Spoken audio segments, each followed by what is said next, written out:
respondería diciendo: así habla el Señor, yo tomaré esos dos pedazos de madera para que sean una sola cosa en mi mano.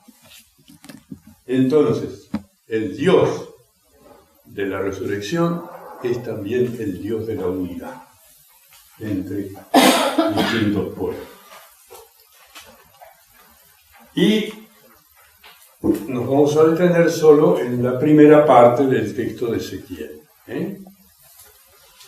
Lo primero que hay que decir es que sin resurrección no hay iglesia. No hubiera sido suficiente el recuerdo de Jesús, su vida, su enseñanza, su pasión, para darle un fundamento verdadero a la iglesia. El recuerdo solo hubiera alcanzado para darle fundamento a una escuela en la que se hubiera cultivado el pensamiento de Jesús y se hubiera buscado cómo difundirlo. Pero la iglesia no puede nacer de un recuerdo, solo de una presencia puede nacer. Y ningún recuerdo puede hacer presente lo que solo se recuerda. Es solo porque Jesús se presentó en medio de ellos, como dice Juan 20, 19, que la comunidad de los discípulos se constituyó en comunidad de fe, es decir, se constituyó en iglesia. Y no solo como la comunidad del recuerdo, como la comunidad de la nostalgia. La resurrección de Cristo determina la resurrección de la fe de los discípulos y por lo tanto la resurrección de la fe de la iglesia. En segundo lugar, el cristianismo es la única religión fundada sobre la resurrección. El judaísmo está fundado sobre la ley de Moisés, sobre el Sinaí, y el judío es el que observa la ley, tomada no como un peso, sino como una alegría, y se deja guiar por esos preceptos. El Islam está fundado en la sumisión del musulmán a la voluntad de Dios revelada en el Corán. Y es musulmán el que cree que Alá es el único Dios y Mahoma su profeta. Y es musulmán el que practica las 5 reglas del Islam, las 5 reglas fundamentales del Islam. Las grandes religiones orientales, portadoras de una gran sabiduría religiosa, están fundadas sobre la reflexión sobre la vida y sobre el mundo. Y a medida que esa reflexión se profundiza, llega a ser una especie de iluminismo. En ese sentido, el Cristo crucificado no es plenamente el símbolo del cristianismo. El crucifijo no es realmente el símbolo del cristianismo. Pero si la cruz está despojada del cuerpo de Jesús, que fue puesto en el sepulcro y que el Señor resucitó al tercer día, entonces la cruz desnuda demuestra que la resurrección es la piedra angular sobre la que se apoya todo el cristianismo, que confía en que Jesús murió para salvarnos del mal y de nuestro pecado. No es por casualidad entonces que el apóstol escribe, el apóstol Pablo: si Cristo no resucitó, vana es nuestra predicación y vana es también nuestra fe. En 1 Corintios 15, 14. Si Cristo no resucitó, el anuncio cristiano, dice Pablo, está vacío. Es como una caja que no contiene nada. Es como una billetera sin plata. Es como un violín sin cuerdas. El cristianismo es lo que es solo porque Cristo resucitó. Y en tercer lugar, la confesión de nuestra fe sobre la base de la resurrección constituye una paradoja. Porque a primera vista la resurrección es el fundamento menos sólido que se puede exponer. ¿Por qué? Porque es el elemento más discutible, aparentemente el menos cierto y contundente. Y eso es una prueba de que el cristianismo no fue una invención de los discípulos. Si los discípulos lo hubieran inventado mejor.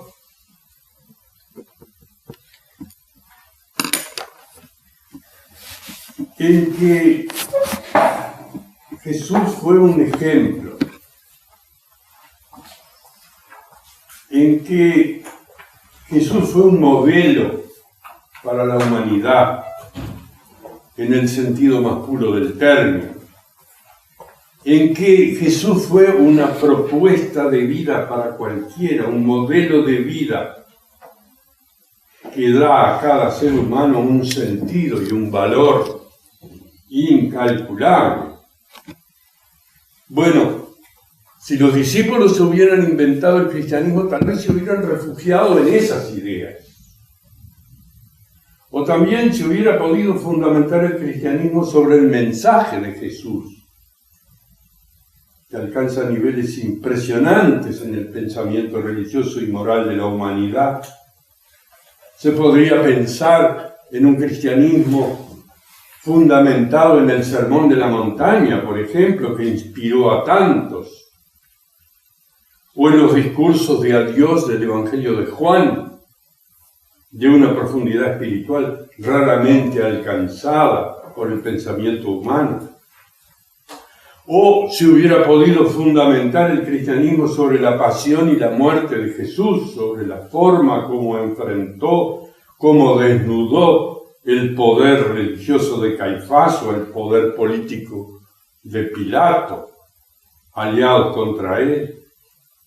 Cómo recorrió la Vía Crucis, cómo murió perdonando a todos sus verdugos, para crear en un pagano, en el centurión romano, en medio del griterío confuso bajo la cruz, donde se pronunciaban palabras sarcásticas y blasfemas que se mezclaban con insultos, en ese ambiente el centurión pronuncia lo que podría llamarse la primera confesión de fe cristiana. Verdaderamente este era el Hijo de Dios, como dice Marcos 15:39. Es cierto, sobre una de esas realidades, la vida, el mensaje, la pasión de Jesús, se le podría dar un fundamento al cristianismo. Y realmente la teología, la reflexión acerca de Dios y de la acción de Dios en la historia, evidentemente se fundamenta en todo eso. Y no solo hubiera sido fácil, sino que hubiera sido más conveniente, porque todas esas realidades son más cercanas a nosotros. Pero no, si el cristianismo no se funda sobre la resurrección y no tiene un fundamento válido, tendrá un fundamento precario. Y, sin embargo, hay que reconocer que la resurrección es un fundamento precario. En primer lugar, porque no puede ser demostrado. La vida, el mensaje, la pasión de Jesús tuvieron muchos testigos y sus testigos pueden variar en detalle, pero coinciden en las cuestiones centrales y por lo tanto son confiables, son creíbles, porque hablan de cosas ciertas, porque hablan de cosas que sucedieron. Pero la resurrección no tuvo testigo, nadie estaba allí cuando el Señor resucitó. Cuando el apóstol Pablo llama a los discípulos testigos de la resurrección en Hechos 1, 22, dice algo que no es del todo exacto. No es del todo exacto. Los apóstoles, muchas mujeres, entre las cuales sobresale María Magdalena, los 2 discípulos de Maús y muchos otros cristianos de la primera generación, entre los que está el mismo Pablo, de acuerdo a lo que dice en 1 Corintios 15, 4 al 8, ellos fueron testigos, dice Pablo, de la resurrección. Sí, testigos del resucitado, si queremos decirlo. Testigos del resucitado, pero no de la resurrección. ¿Quién estaba en la tumba cuando Jesús salió de ella? No es lo mismo ser testigos del resucitado que testigos de la resurrección. La resurrección no tuvo testigo, por lo tanto, no está descrita por nadie en ningún texto apostólico, aparece.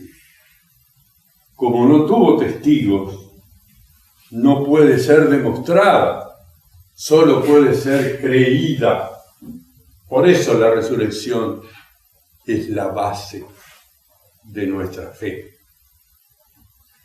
En segundo lugar, la resurrección a primera vista es un fenómeno precario porque racionalmente es más difícil de aceptar que otras doctrinas más conocidas a través de los siglos, como por ejemplo la doctrina de la inmortalidad del alma de origen platónico, o las que apuntan a la supervivencia, la doctrina de la reencarnación difundida entre las religiones orientales. Son doctrinas que apuntan justamente a la supervivencia. La muerte destruye el cuerpo, pero como el cuerpo no es todo, es cuerpo y alma, el alma no la puede destruir porque es de una naturaleza espiritual. El alma tiene una existencia autónoma respecto del cuerpo que es provisorio y que está destinado a no durar y a desaparecer. Es más lógico pensar en la inmortalidad del alma que en la resurrección del cuerpo, que con la muerte se hace polvo, se destruye. Uno diría, se destruye para siempre. Pero no, porque la resurrección es el testimonio de que resucitamos en cuerpo y alma. El ser humano es una unidad, no está dividido.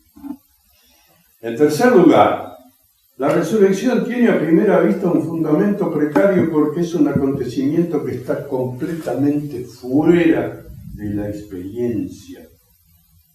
La resurrección no puede ser experimentada de ninguna manera, solamente puede ser intuida. Está más allá de nuestra imaginación, más allá de nuestra comprensión. Es algo literalmente inadmisible. Y ese es el significado de las palabras de Jesús cuando se encuentra con María Magdalena y que le dice, suéltame, porque aún no he subido a mi Padre, en Juan 20, 17. Cuando ella trataba de abrazarlo, de mantenerlo dentro de los límites de su horizonte,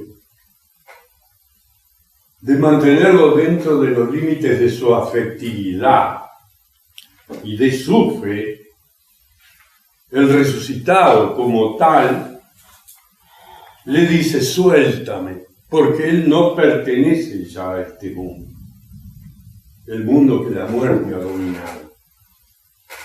Él está más allá de ese límite entre la vida mortal y la vida eterna, y no puede ser llevado más acá, del lado más acá, diríamos, de la línea de la muerte. Y entonces Jesús le explica a María Magdalena, ¿por qué no puede tocar?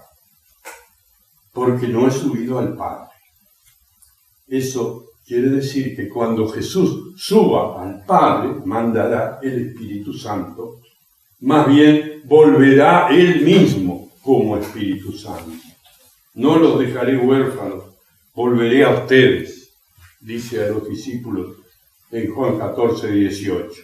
Y vivirá con y dentro de los discípulos, como el Espíritu Santo, porque estará para siempre también con María Magdalena.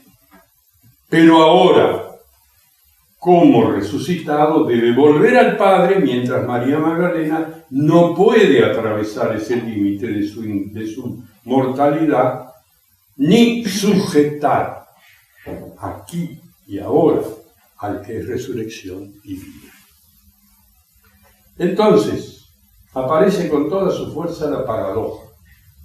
El fundamento del cristianismo es el argumento más frágil y más discutible, el menos terminante que podemos mostrar. Pero esa paradoja es el fundamento del cristianismo. Verdaderamente el Señor ha resucitado, dijeron los discípulos.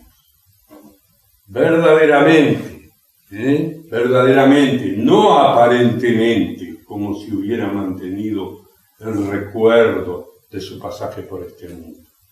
Verdaderamente, no probablemente, y quién sabe, quizás sí, quizás no. No, verdaderamente. Verdaderamente, no simbólicamente.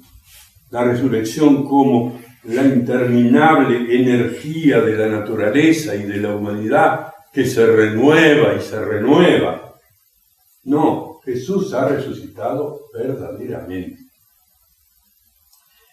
Y entonces llegamos al tercer punto. ¿Pero qué es la resurrección? El fundamento del cristianismo. Bueno, en el fondo no sabemos qué es la resurrección, porque nadie la vio. Es notable que Lázaro, que salió del sepulcro, como Jesús, no dijo nada, no dijo una sola palabra, como si no pudiera contar la experiencia que vivió. No dice qué es la muerte, no dice qué es la resurrección, como si le faltaran las palabras. Y es cierto, las palabras faltan porque Jesús tampoco explicó nada. No explicó nada de lo que le pasó muriendo y resucitando. El Nuevo Testamento usa 3 expresiones diferentes para hablar de la resurrección.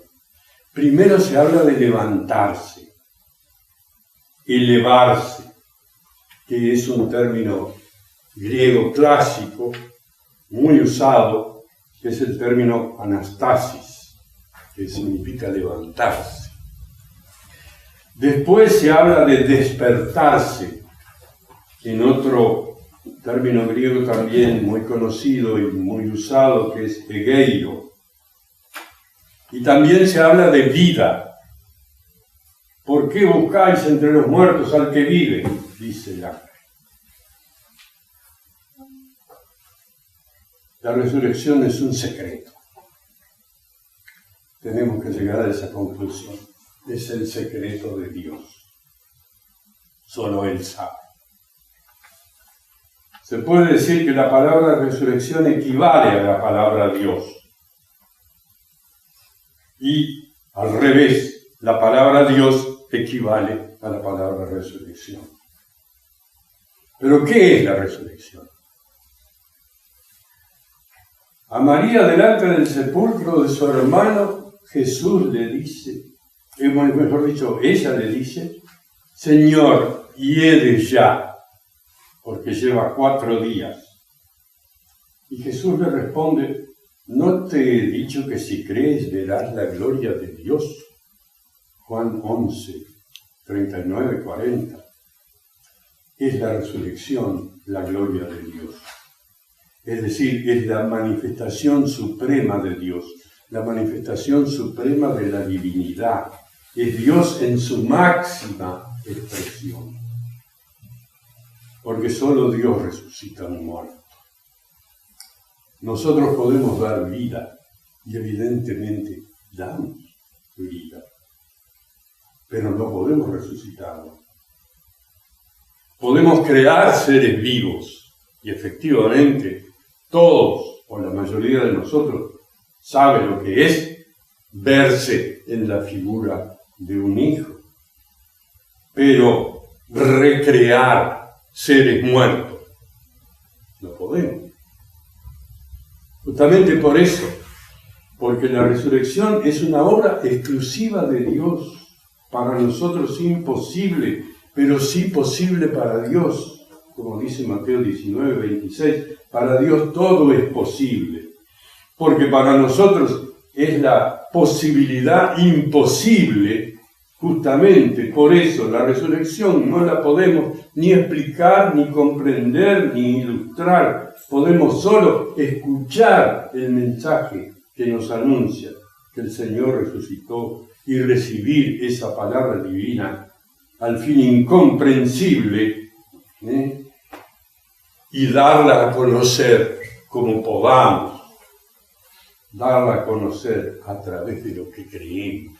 Es decir, a través de la confesión de nuestra fe. Y, por último, ¿qué es lo que nos dice el Nuevo Testamento? ¿Qué es la base, en realidad? El Nuevo Testamento, que refleja la fe cristiana en sus orígenes, es muy discreto cuando habla de resurrección. Más todavía para ponerla como fundamento de todo su discurso. Pero algo dice, y podemos pensar en el capítulo 15 de la primera carta de Pablo a los Corintios, donde él ha dedicado todo ese capítulo a la resurrección. O el capítulo 1 de la carta de Pedro. No podemos leer todo, pero vamos a resumirlo diciendo: resurrección no es supervivencia. Resurrección es transformación. No es supervivencia, es transformación. ¿Por qué la resurrección no es supervivencia?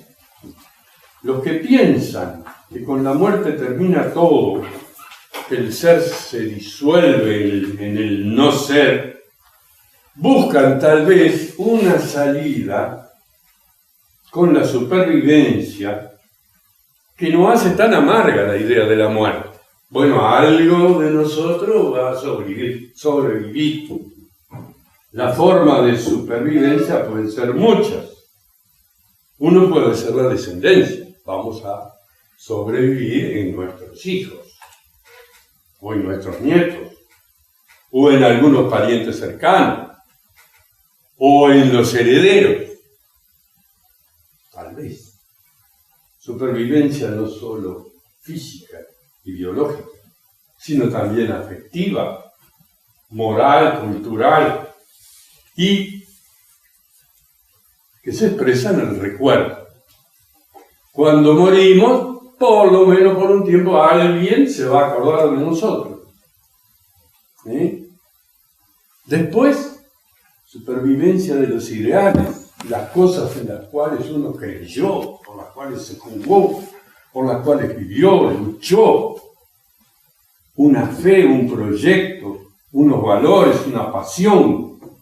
Yo muero, pero por lo menos alguien va a recoger lo que fue la orientación de mi vida y lo va a llevar adelante y lo va a multiplicar. Y por eso mi vida no habrá sido inútil para las nuevas generaciones que compartirán mis ideales. Y hay una supervivencia todavía más terrenal, la supervivencia de la especie. El ser humano no va a desaparecer. La especie humana va a seguir viviendo permanentemente. Si cada uno de nosotros pretendiera ser inmortal, pecaría de egoísmo. ¿Por qué? Porque no le dejaría lugar a otro. para vivir un tiempo en este mundo. Mi muerte crea un lugar libre para otro, ¿verdad? Piensen un poquito en el hogar para ancianos. Está la lista de espera. Larguísima lista de espera. Si los que están adentro no se mueren, no entra otro. Entonces, otros tienen el derecho de vivir como vivo yo. Y en ese sentido, tal vez puedo seguir viviendo en este lugar que ocupa mi lugar, que podría llamarse mi lugar, que ocupa el otro que viene a preservar la especie, la vida humana. Otra forma de supervivencia. Pero hay una supervivencia mucho más aceptada por nuestra cultura. Y es lo que llamamos la supervivencia del alma.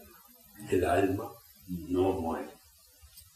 Para Platón, el alma es inmortal, en el sentido de que existe antes e independientemente de mi cuerpo, en el que se encarna provisoriamente y al que ciertamente sobrevive, pronta a transmigrar, reencarnándose en otro cuerpo y en otra circunstancia y en otra dimensión del mundo. La doctrina de la reencarnación es de origen griego y está muy difundida, sobre todo en la India, como todos sabemos. Pero la resurrección no es eso. No es eso. Es verdad, hay una continuidad.